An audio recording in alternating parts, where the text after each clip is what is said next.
Well, licensed practitioners learn to be persuasive. And if you're managing people, you need to not just be persuasive in the moment, you need to be persuasive over time.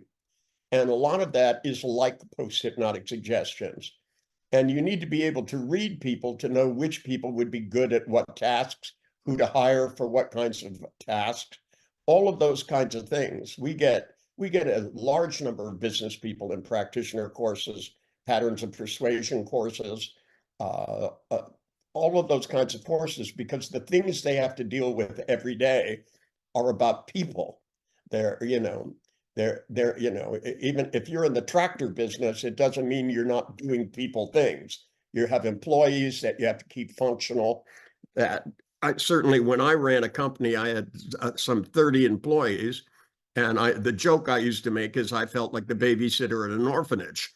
That, all their personal problems interfere with my efficiency, and the more I can keep them working effectively, the better off I am. And having the skills to get people to forget their difficulties while they're there and focus on the tasks, that's your job as a manager. And not to have difficulties between each other, certainly over small stuff.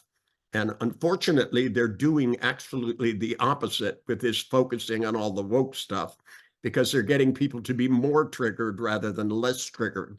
And what we need to do is to get people to take control of their thoughts so they don't get triggered by all this little stuff and it interfere with the efficiency. One time I worked for a company that did cold calling. It was a headhunting company where they, went and offered employees better benefits and a better salary if they'd leave where they were and go to work somewhere else. And a lot of them just had trouble picking up the phone because they were worried about being rejected and, that all kinds of things. They kept stacking up their bad experiences on top of each other rather than stacking up their successes and having a greater sense of motivation. And we teach in prac courses how to organize thoughts so that they work for you rather than against you.